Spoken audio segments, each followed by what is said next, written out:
Welcome, everybody, to the January 12th, 2023 meeting of the Finance, Operations, and Personnel Committee meeting. It is 7:02, and I'm going to call the meeting to order. I can see that for committee members, let's see, we have myself. I'm the chair of the committee. We also have Board Member Opperman, Board Member Grant, and Board Member Figdor with us. What I'm going to do is I'm going to just sort of quickly go over the agenda and then turn it over to staff to go through the topics. I also did want to say there are no meeting minutes from the previous meeting in board docs. So at our next meeting, we'll be approving 2 sets of meeting minutes. The other quick update that I have for folks is that moving forward, we're going to be changing the day and time of the meeting. Instead of Thursdays, we're going to be meeting at 4:30 on the second Monday of each month. It also looks like Board Chair Lentz has joined us. So welcome, just to make sure that we make a note of that. Okay. So on tonight's agenda, we have, in terms of topics that we're going to be hearing about, we have ESSERF 2 and ESSERF 3 funding, what's been spent and what's left. Recommendations for fiscal year 24 on those things, the timeline for the fiscal year 24 budget process, discussion of the rollover budget and what that means, fiscal year 24 capital improvements, and transportation updates. So full agenda, 90 minutes to go through it all. So I am going to turn it over to our wonderful staff to get us started on the ESSERF topic, please. Let me just unmute myself. Good evening. So the first topic we've got, sort of broadly is the funding, the ESSERF funding status. And what we wanted to do is, since there are new members of the committee and, a couple of months have transpired since we talked about this, to just do a little bit of a recall on where we are with spending our ESSERF, which is the pandemic ARPA funding, the way that it's labeled in education. And so we're going to talk through that. And then the second part of this is at the November meeting, when we reviewed what we're going to review now, which is the expenditure balances.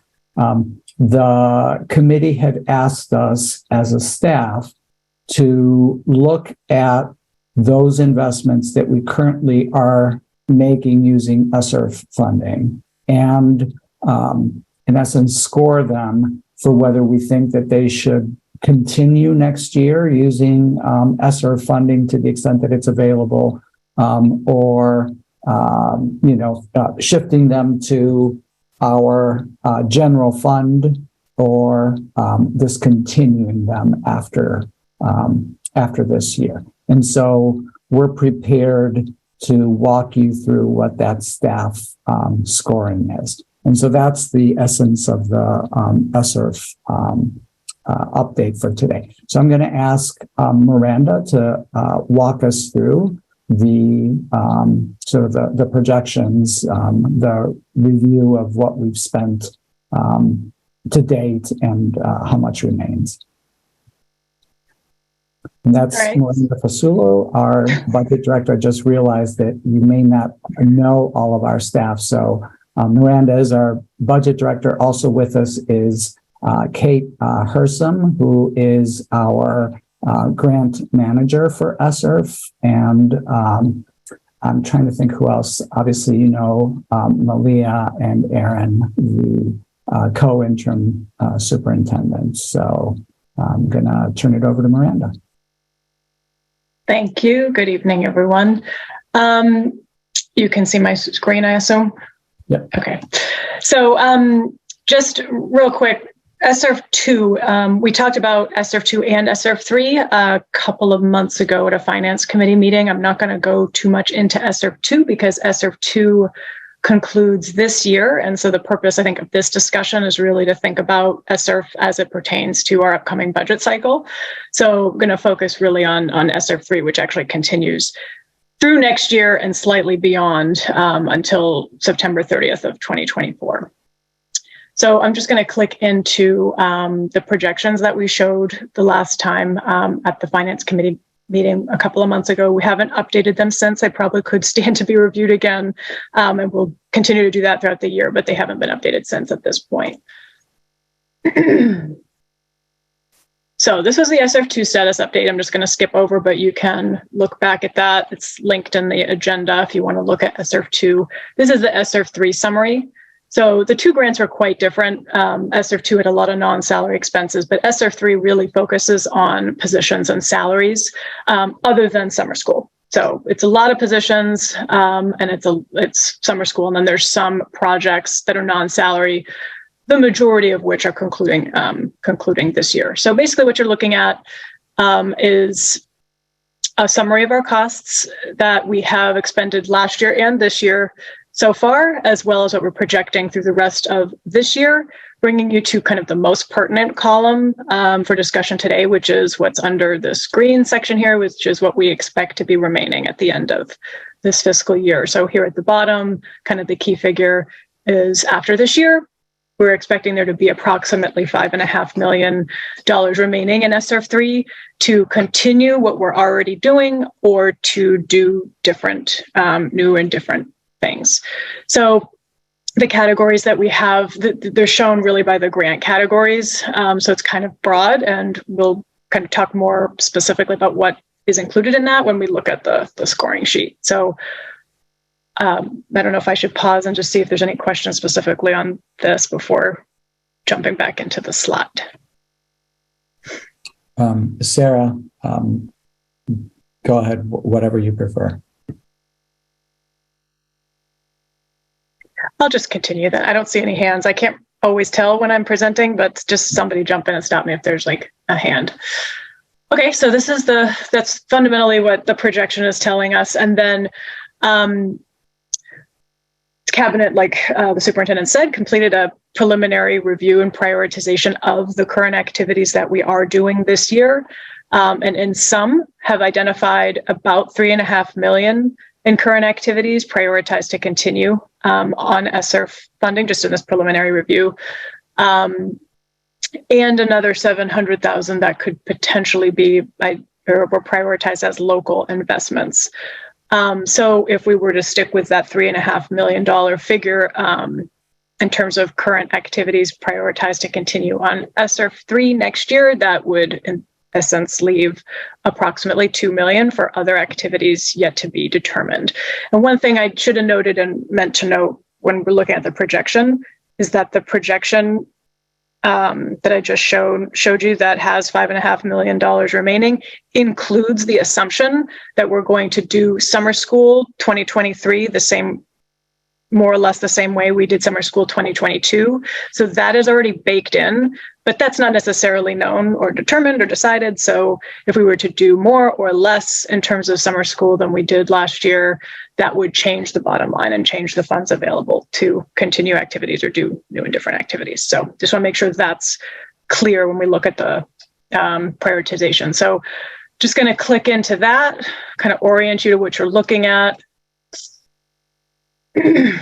Miranda, can I ask a quick follow-up question? Yep. When you, so the summer school question, if we were to do summer school differently, can you talk a little bit about the directionality of how that would impact that $5.5 million number, please? Yeah, so there's about $1.6 million baked in. So I don't know what we might change, so it's hard for me to say, but that's what's in there. So if we didn't do it at all, then there would be 5.5. Yes, if we took the 2 million that I've just said was available after the 3.5, there'd be 3.6 million instead, if that makes sense. Or 5.5 plus 1.6, 7.1 million. Look at that. I just did that in my head. Okay. Very I hate doing that. Okay, so this is the prioritization. list that we have. So this is kind of line item, really at a line item level of the staff that we have. It's not all staff, but it's majority staff. This is, again, the grant project that these activities are funded in. This is what it is. And this column here just under type tells you whether it's a position or something else. For summer school, of course, it's many things. And then the department, the FTE, 4 things that are positions, and then an estimated annual continuation cost estimate with that total there. And so over here is where the scoring exercise is. And so anything with an X in this column essentially indicates that that was something that the cabinet identified as a potential local investment. Anything under this gray section is what was prioritized as continuing on ESSER for 1 more year, and then either being reevaluated or discontinued at that time. And then under this column is things that we expect to discontinue right away at the end of this year. And then there's some things where we are exploring alternate grant funding that's available that, maybe can continue, maybe not, but there may be other options for funding for those things. So 2 pages here. Oh, and then at the top is the sum of what you get if you add up all the X's. So all of this adds up to the 4.9 there. Just to make sure that I'm understanding what I'm seeing, the transfer to local budget would be the scoring exercise. Transfer to local budget would be for fiscal year 24. Correct. Put those things in, even though there is, air quotes, enough ESSER funding for them.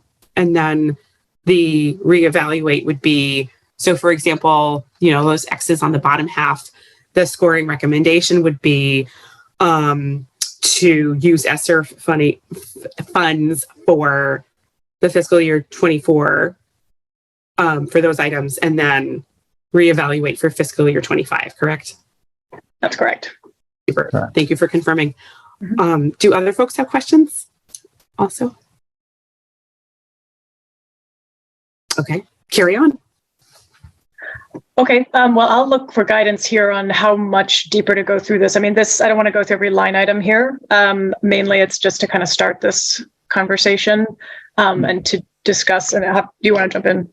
Yeah, I mean, I think that the purpose isn't really to look at it at that level of detail, because that's the work that is coming up in the budget. It was to sort of close the loop around the federal funding around ESSERF, and just make sure that the Finance Committee was grounded in where we were, what's available, and from a staff perspective, how we're thinking those funds should be used. We're gonna, shortly after we're done with this discussion, jump into the forecast for the FY24 budget. And so this will be a context piece that will be helpful as you look at approaching the FY24 budget.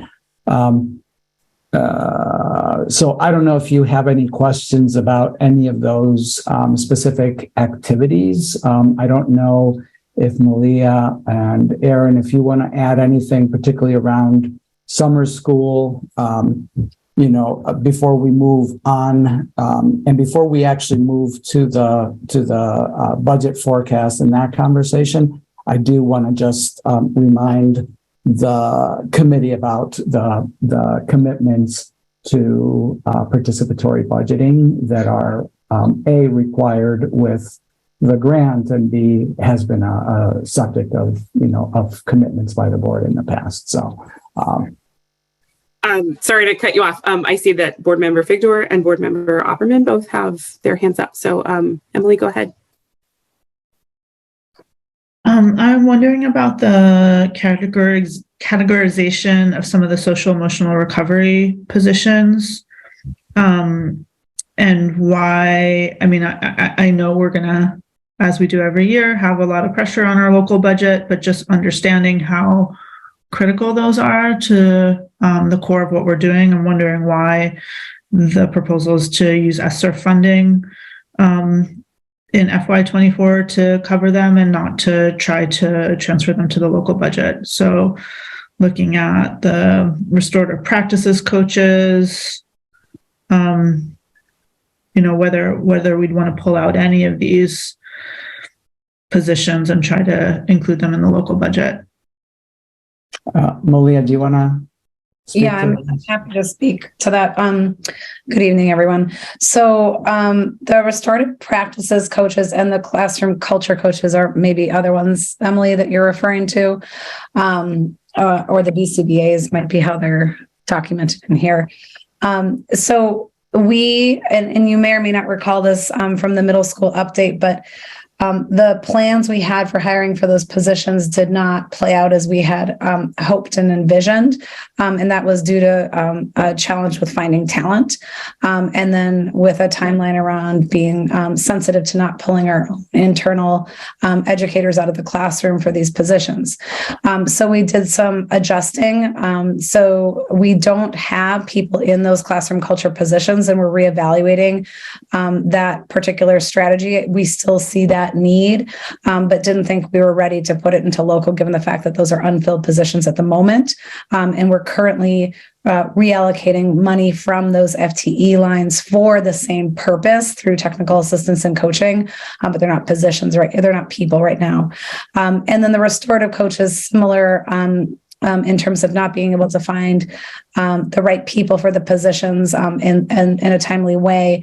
But we did repurpose those FTEs. So we have a position at Lincoln that is filled, and we have strategies at both the other middle schools that we're about to enact as well. So once again, because those aren't fully kind of aligned to the initial vision, we wanted to continue to play out the kind of adjusted approach before being confident that we were ready to bring them forward into the local budget. So that was the rationale. And Erin, feel free to add to that if I missed anything.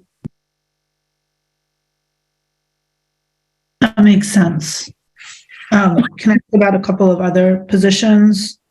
I was wondering about the exploring alternative funding for the Portuguese language teacher at Deering, and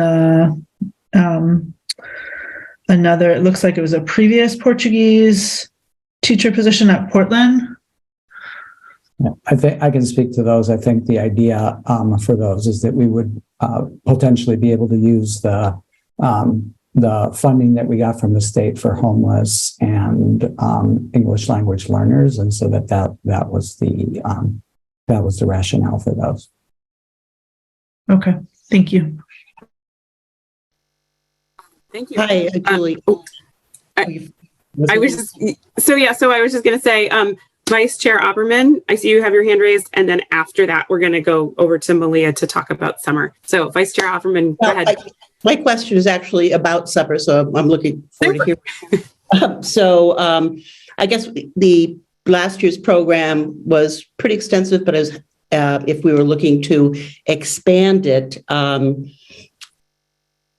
might we expand it? Do you have any thoughts? Am I doing a good segue for you to speak, Malia? Sure. Thank you so much. And I can't recall, Member Opperman, if you were at the presentation on our summer school. I was in the car. Okay. Okay. So, but I did pay attention because I was very interested in the RTI and and the various positions I've mentioned to you. So yeah, definitely. One of the big things that we talked with you all about in that board meeting was this inquiry we've been on related to is return on investment. So given the amount of resource, and I'm not just talking money, I'm talking time and bandwidth, what sort of impact is that yielding? And do we think that's making sense at this point? And I think kind of a big takeaway was that it's an enormous amount of, it requires an enormous amount of capacity to run summer the way we ran it for the past 2 years, given our existing structure, and that it's been particularly challenging to do that given the level of burnout across our staff. So you're having to plan and prepare while running school, and then gear up to continue running school in the summer when people are really needing some rest and respite. We had invested, as you might recall, a year-round position through ESSERF, which we felt was going to be useful to have somebody thinking about this year-round, which was, however, it's running school. So a single person thinking about trying to coordinate that is essentially trying to get everybody else to pay attention, plan, and carve out time for this. So it's been a conundrum for us and has not felt sustainable. And in our current context, we're deeply worried about being able to run it in a similar way. And we're questioning if the impact is significant enough.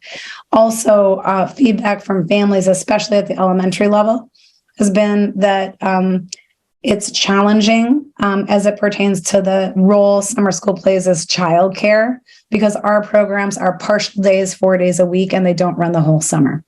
So and we have not fully landed this, so I just want to be really transparent, but the direction we're trying to pivot toward is a deep leaning on our community partners and bringing in tutoring, with a hope that this is actually more of a year-round set of community partnership relationships students are creating, and potentially with tutors for that high dosage tutoring support that there's a lot of research about, especially coming out of the pandemic. And so, for example, at the elementary, perhaps we could work deeply with partners who are positioned to run the full day programs 5 days a week for the full summer, and link up some tutoring partners, camp experiences for middle schoolers, along with that more differentiated tutoring. So this is the direction the team is talking in, but again, I want to be clear that we haven't landed it. So it will require financial resource. It will still require some staff capacity. The level of coordination is something that is hard to understand, but it's still, even that is massive, but it wouldn't be the same necessarily of running a program in every single school. We will still always have to, and Member Upperman, you'll understand this as an educator, run ESY for our students with IEPs.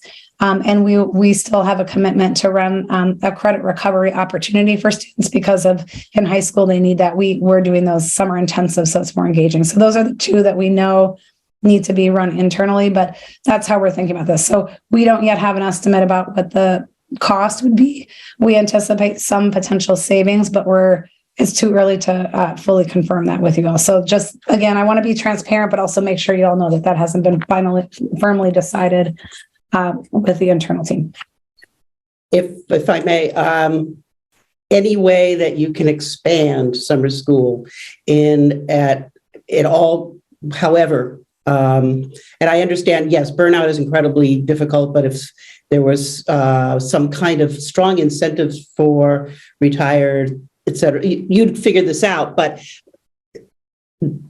right now, post-COVID, I honestly believe, and I've read some stuff about it, that there's a need for intense, not drilling, but continuous learning possibilities for students in the middle group. And yes, indeed, absolutely with ELL, certainly, but also the middle group who may not be part of a special group at one end of the spectrum or the other in expertise. So just to let you know where I'm coming from on that, and looking forward to seeing what you might think about.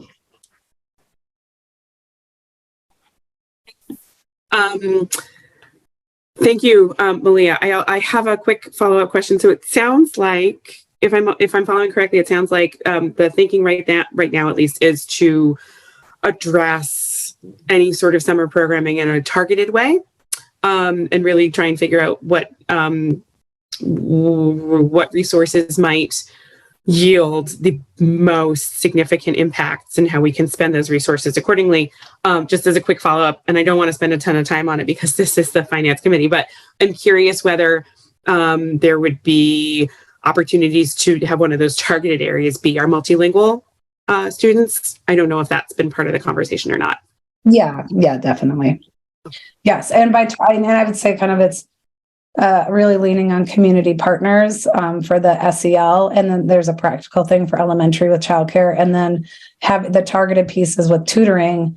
They can really hone in and with direct relationships with students or small groups to get at the particular skills that they're needing to get caught up on. But yes, for sure, students, multilingual students would be prioritized within that group. Thank you so much. Vice Chair Opperman, I think your hand is up from before. So I'm going to go to Board Member Figdor. Go ahead. Malia, would we continue the high school credit recovery programs? Seem like I fully understand how resource intensive this all is. It seemed like that was such a bright spot coming out of last summer. So I'm just wondering. Yeah, I thought I said that, but I also am a little foggy right now. But yes, that the ESY and the credit recovery, which we call the summer intensives, are the two pieces that we for sure would need to do internally. Because they have, we're required to do the ESY, and because for our students, the opportunity to make up those ups or credits is really critical. And yes, that was a place where we saw a strong return on investment in terms of our investment and outcome.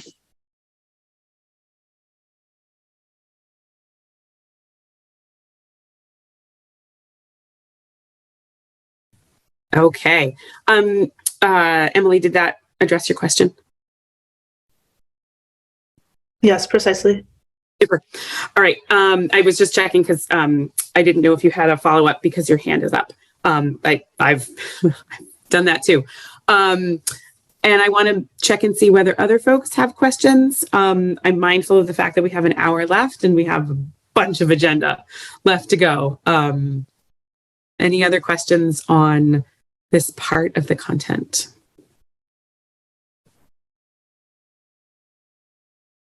Okay. Go ahead. The last thing then on this, before we jump into the budget context for FY24, is still on the ESSERF funding. So, sort of back of the napkin, if you think about, $5.5 million and, about $4 million in potential investments, if those all were to play out the way that the staff scoring currently stands, there is, still $1.5 million that, can be used to advance other district priorities over the course of the next year. And I just, as I exit, just want to remind the board that from the beginning, we've talked about doing some form of participatory budgeting, an opportunity for student, staff, and families to engage in helping us to use those funds. So I don't want to lose sight of that. It obviously is something that we've been pushing back until we had a good sense of where we were with the funding, but something that should be addressed at some point by this committee and by the board, before we close out ESSERF funding. Again, thank you for that really good reminder.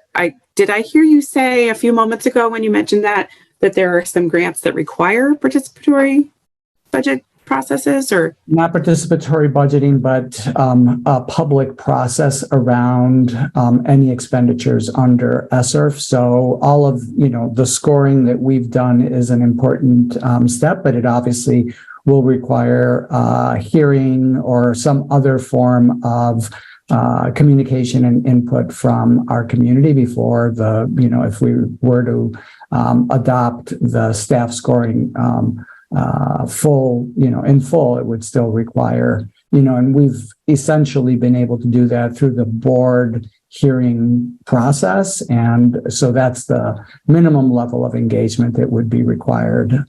And obviously more would be better. And the The DOE is specific about outreach to specific communities, so that would be something for staff to do as part of making decisions around that, the use of those funds going forward.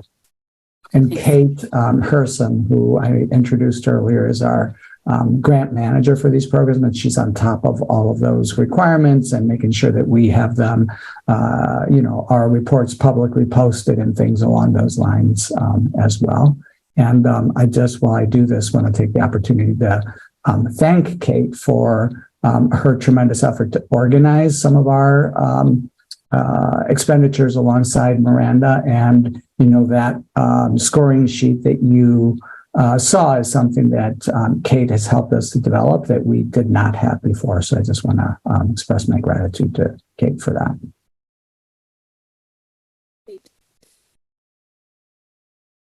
Great. I'm not seeing any hands and not seeing any questions. So is there more to discuss with this topic, or should we move on? I think we're ready to move on. Perfect.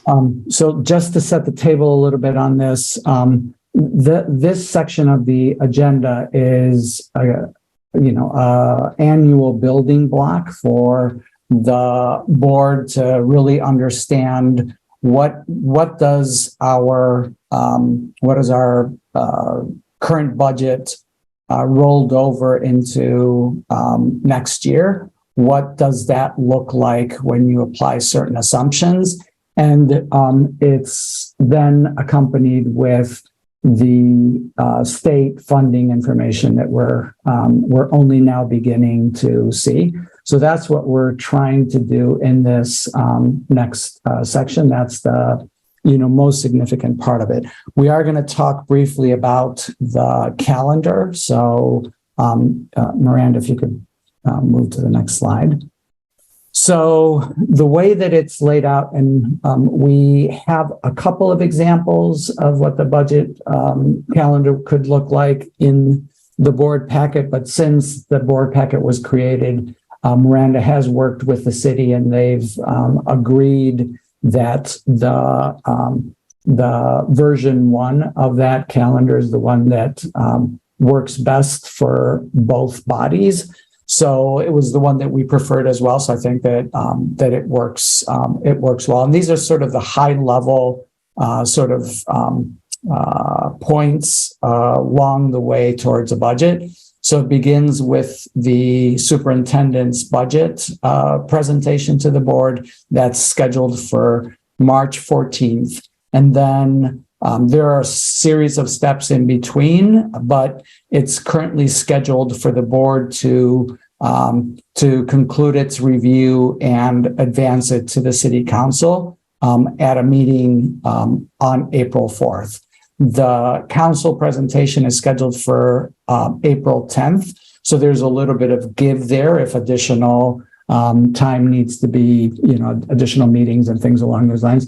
But by April 4th is when we're scheduled under this current calendar to conclude at the board level. And then it goes to multiple city review steps, and that is scheduled to conclude on May 15th. And the referendum is obviously on June 13th. We put in here just for those who are not as familiar with the charter and its parameters for the budget, a series of bullet points that, sort of give the foundation for why the budget calendar that I just walked through, why that is the way that it is. And so that's the bulk of what we wanted to talk about with the calendar. And so before we move on, I guess I'll, see if there are any questions before we start talking about what does our baseline budget look like.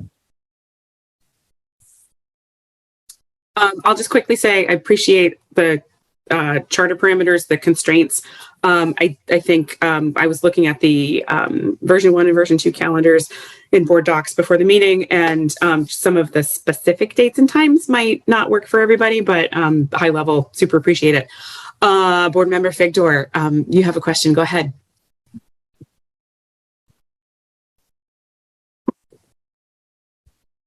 Oh, you're muted. Or, perhaps you are just taking your hand down? No, I was going to just talk about the scheduling because typically the scheduling can be pretty tricky in terms of our committee meetings. And given that we're not meeting on Thursday evenings anymore, I'm hoping that you as chair could figure out fairly quickly when we'll do these meetings so that we can block off the time. Yeah, no, I certainly share your desire to have this wrapped up relatively quickly. Don't like to have scheduling stuff hanging out there too long. Just to confirm, this calendar is not something that we're voting on this evening, correct? It's a conversational topic. Yeah, we've never voted on the calendar. It's not an action that needs to be taken. It's something that needs to be developed and people agree to. Sure. Vice Chair the one important thing I just want to, and I think I said this, but that Miranda has worked with the city budget manager to align dates with the city, with the city's meeting dates and things along those lines. So some of this is fairly fixed because it does require the city's engagement. So particularly, joint committee meetings and obviously the presentation to the city council and things along those lines. That makes sense. And, Miranda couldn't possibly have read the minds of all of the board members and, calendars. And so I completely understand that there might be some misalignment that we'll work through. Vice Chair Opperman, go ahead. The question I have is related to the ongoing negotiations for PAA and base. Is that going to fit well into this as far as the parties that, I'm flexible, but how does everything work out for everybody else to make sure it does? Are you talking about in terms of scheduling conflicts or? Yes, in terms of gets answered. I just want to flag that if you want to discuss things about the union, just give me a heads up and I'll duck out and someone can allow me back in. Where Sarah, myself, and the folks at Drummond are still just sorting out my parameters. And in an abundance of caution, I would rather duck out now. We're hoping to sort of land that plane by Tuesday. So just like I said, in abundance of caution, if you want to discuss union stuff. That's the schedule. That's all it was, Ben. Okay. Scheduling is done. To me, that at the beginning, and I should have. So, sorry for that interruption. So that's my only question about that. Okay. There are so many meetings on the books that could conflict with this proposed schedule. So good point.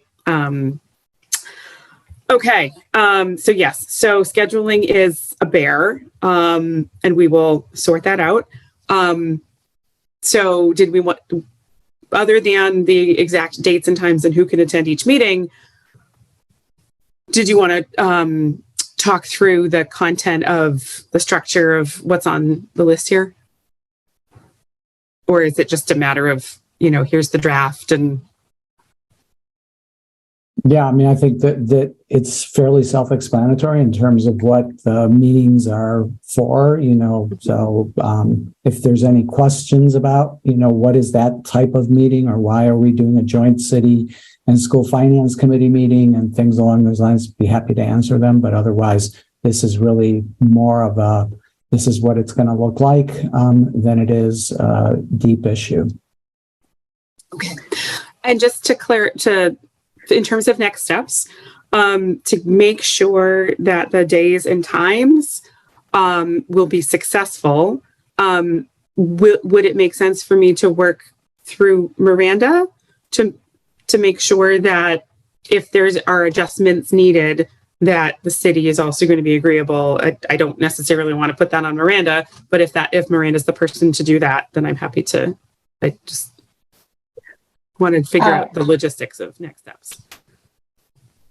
I think that would make sense. I will say though, when I read today that the meetings are now Mondays, I'm looking at this and I'm trying to see how those Mondays can be inserted into this, and it's not clear to me immediately. So I would welcome offline conversation about what the constraints are on all the board members' ends, because like the superintendent said, this is not particularly flexible, unfortunately. And I think that's partially why this finance committee has for years met on Thursdays, is because the city finance committee also meets on Thursdays. So it's been easier to align our schedules because of that, probably.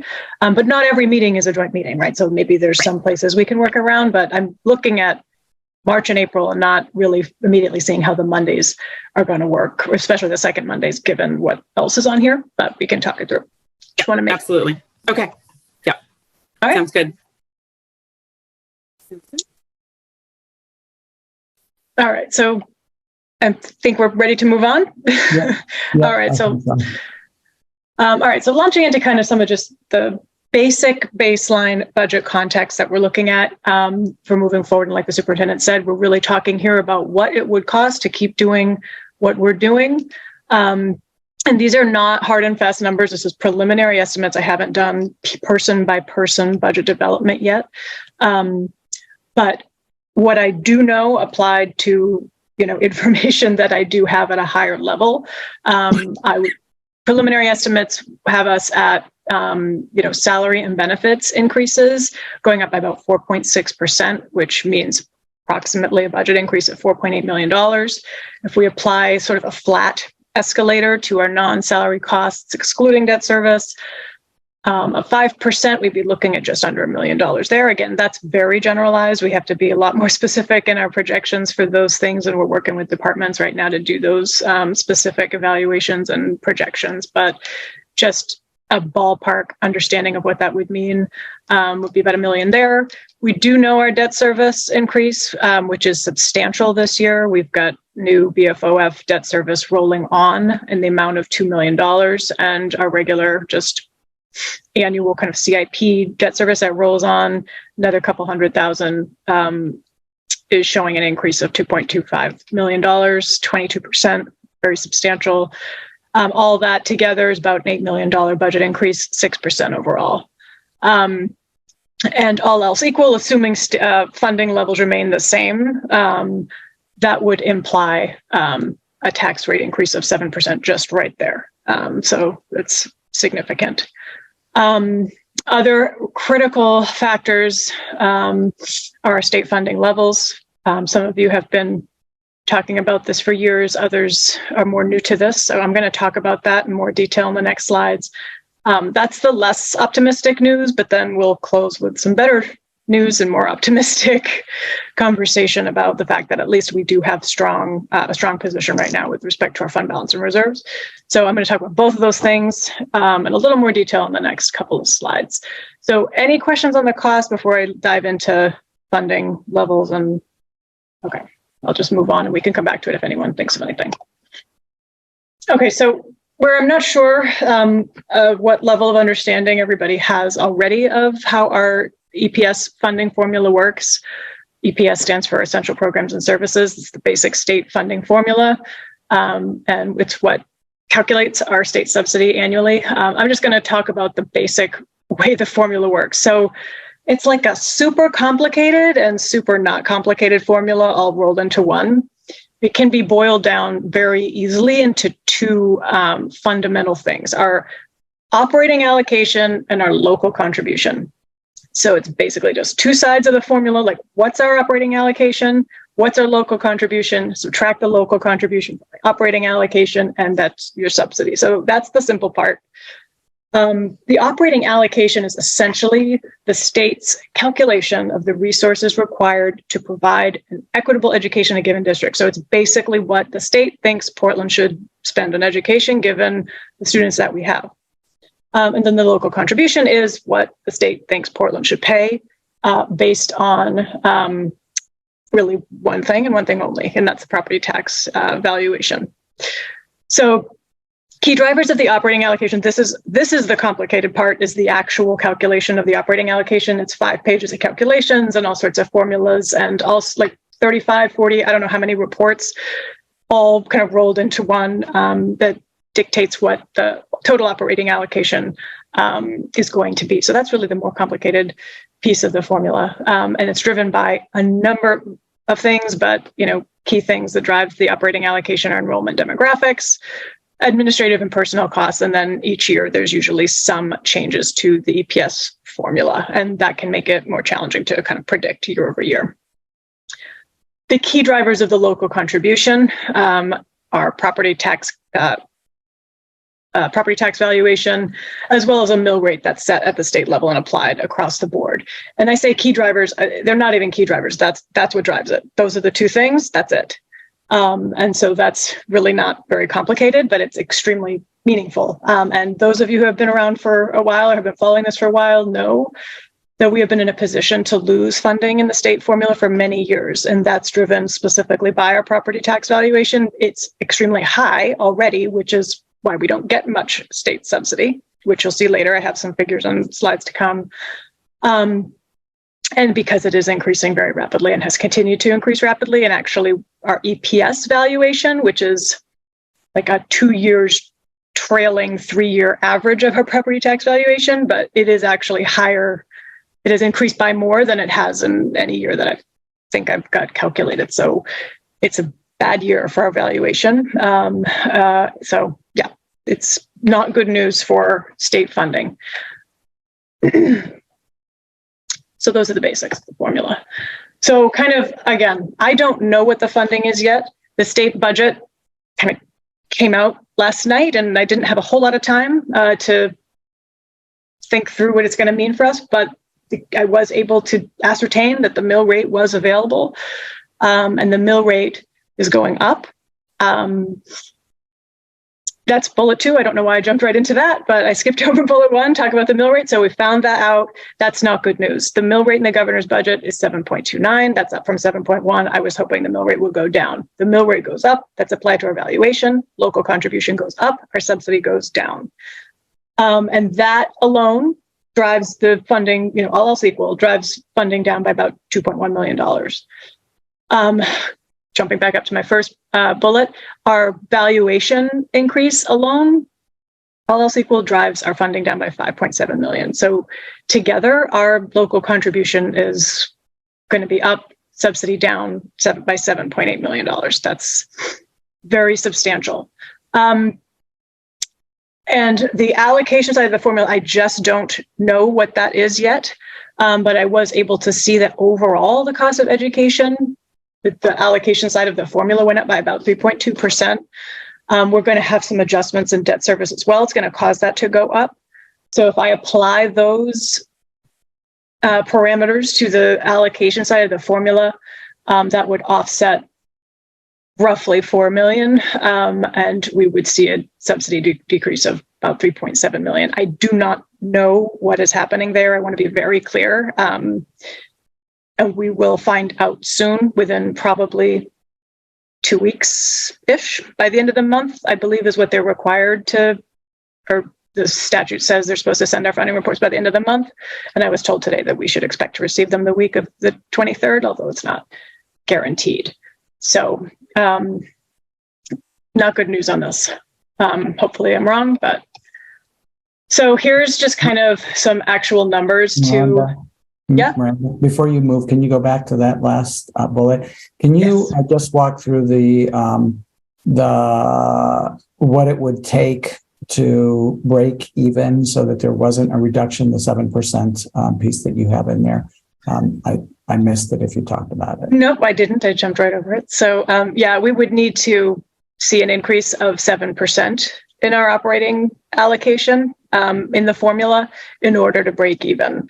That doesn't sound extremely high, but I think it's highly unlikely. Again, just because funding went up on average by 3.2% does not mean Portland's getting that. It could be more or could be less. I'm not 100% sure what the factors are that have driven that or what the adjustments are in the formula that have caused that. And it's, again, the 40 reports that filter in and feed into the formula that drives some of that. So we can't know that that's what we're getting, but I think it would be highly unlikely for us to get that much more. But that would be what it would take to offset the other side of the formula that is pushing us down. Miranda? I see a question. Yes. A question about the EPS. in as much as, have they done anything to put in English language learners into, I haven't looked at an EPS in a while. Is that a piece in there? Is there anything about people who are migrants? I know there's a migrant piece in there, but there are a couple of things in there that the question is, have they messed around with it at all? Or is it possible that it can be changed this year? Or are we stuck with what they're going to come up with in 2 weeks? Do you want to go, Javier? Sorry. Well, just a couple things. So there is a multiplier for students who are English language learners. I don't remember if it's a 1.25 or 1.5. I don't recall off the top of my head, but that's in those multiple pages that Miranda talked about. I don't think there is anything specifically for immigrant students, but there is for students who have who are learning English. And then in terms of changes, there are always changes that can happen to the formula, but that is part of the legislative process. And it can happen along the way. I know that there were some changes made prior to this that were forecast by the Department of Education in terms of increasing class size, which had been reduced in previous years. They've increased it back to where it was before the pandemic, and a couple of other adjustments that were not necessarily going to help any school district. So I think that those were just, I think, what they considered right sizing, but there can still be changes to the formula along the way through the legislative process. Thank you. Okay, I'll continue. Oops. All right, so here's kind of a slide that serves sort of two purposes. One, to kind of illustrate what I just said, and to enable you to see how our valuation has ballooned recently, and how the mill rate has changed over the last several years. So as I said, the reason we haven't lost funding so far at the same levels is because that mill rate there, you can see in 2022 went from a very high 8.18 to 7.26, and that's when the state started increasing funding levels, and that was great. However, it's really just put off the inevitable in terms of our evaluation just kind of catching up to us. So the other purpose of this is to show how what large our budget is and how small our subsidy is. So let me just kind of orient you to what you're looking at. So first column is the fiscal year of the budget and funding. Next column is our overall total district budget. The yellowish color is the operating allocation side of the formula. So you can see how that compares to what our actual total budget is. And then valuation mill rate drives that local expectation column that you're seeing. And then the subsidy is the operating allocation minus the local expectation column. And that's what our resulting subsidy is, and then the change year over year. So I do want to point out as well here that in 2023, we really did lose funding, but we didn't feel like we did because the previous year we had not budgeted the full subsidy because we got a major increase very late in the budget process in FY22. So that 5.6 million that you see there in the change column for 2022 was not fully budgeted. 3.4 million was repurposed into debt service reserve. And so while we did lose funding the previous year, effectively, we felt like we were gaining $100,000. I mean, not $100,000, $1 million or so in state funding because we hadn't fully budgeted it. So we didn't feel the impact of a decrease that year despite having one. So this would not be the first year that we've lost funding year over year, but it's the first time we'd be sort of feeling that impact on the budget, if that makes sense.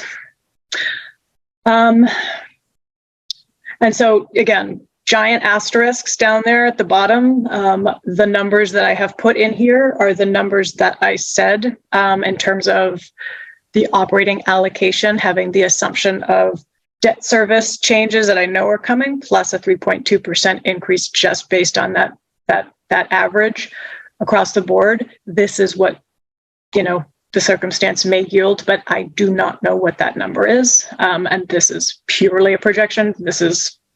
We do not have our EPS funding. We do not have our ED 279, as they call it. We'll be getting that shortly. So the 99 million there in the operating allocation is 3.2% more. So you just applied it's 1 million. It's 3.2% plus 1 million, which I know is going to be a debt service adjustment, which lands in our operating allocation. Right. Thank you. And just to confirm that I heard correctly, some of these question marks in terms of state funding will be, that information will be available by the end of January, correct? That's correct.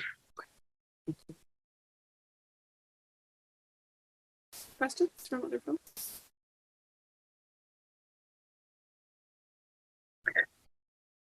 Okay.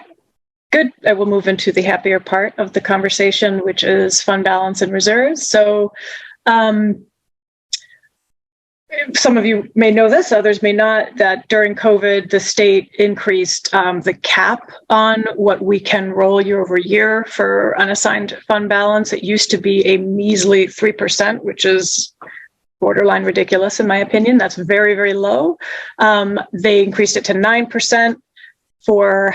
I should have written this down. Oh, I did. Okay. It's 9% until FY25, and then it'll revert to 5%, which is still better than the 3% that it used to be.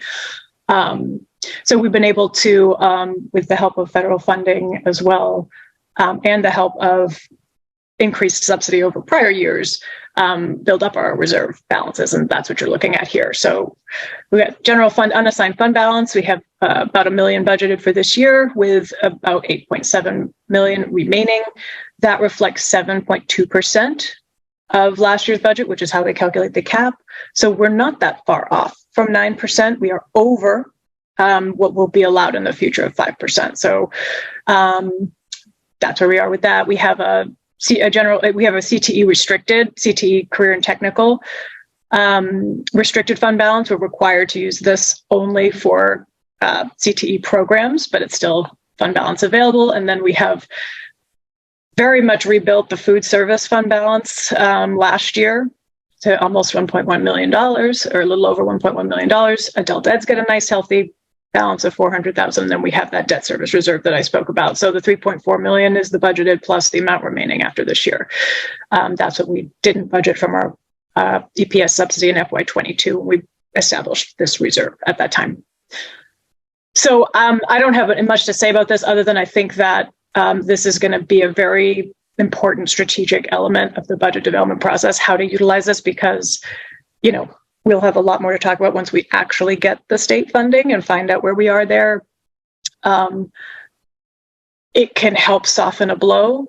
However, we have another funding cliff coming soon with ESSERF concluding after next year. So we want to preserve some of this for that. So it's going to be a very important strategic piece of the budget development process.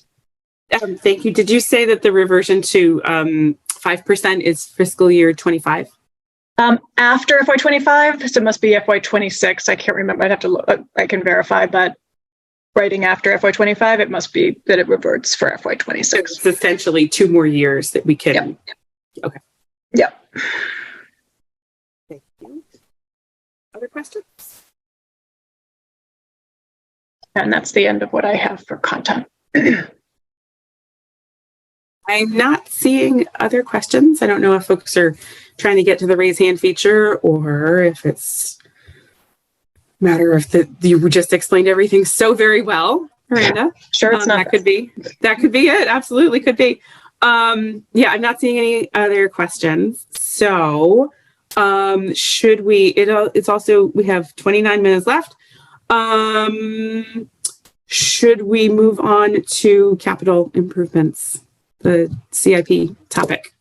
Yeah, I mean, this is a very, both of these are very short updates, I believe. The capital improvement is just to let you know that after speaking to the city manager that she informed me that they're advancing the CIP request, that she's advancing the CIP request that you made in full to the council. So the $2.25 million that we requested is what she's going to put in her recommendation to the council. And then the other one, so I'll pause and see if there's any questions or comments on that. And then Just a quick question, Javier, about the roof. And there was a comment in one of your letters a couple weeks ago, that there were more issues. Is that going to need a larger CIP?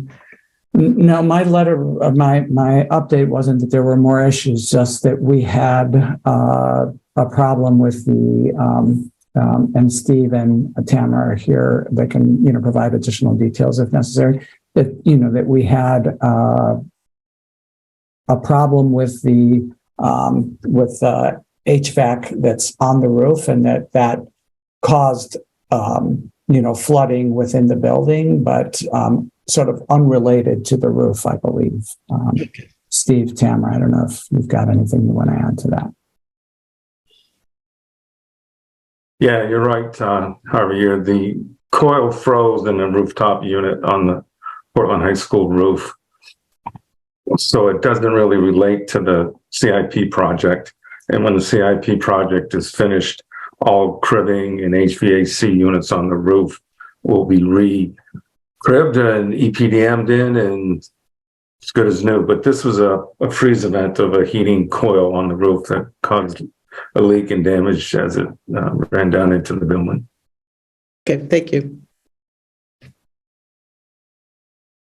And then the last item is just, I think, an announcement, basically, that we are going to be doing a workshop, that Terry is going to lead a workshop at next Tuesday's meeting to talk about the bus cancellations that we've been having to do and the causes and some potential solutions for that. Okay, so that agenda item isn't intended to be a discussion within this meeting. It's more of a heads up. Yeah. Okay. Looking forward to it. Can't wait. Okay. Super. That was a very efficient working through of our agenda. Thank you, everybody. Can I get a motion to adjourn? I move that we adjourn. Thank you. Can I get a second? Great. Thank you. Show of hands. Adjourn. Wonderful. It is 8:05 p.m. and we are adjourned. Thank you so much.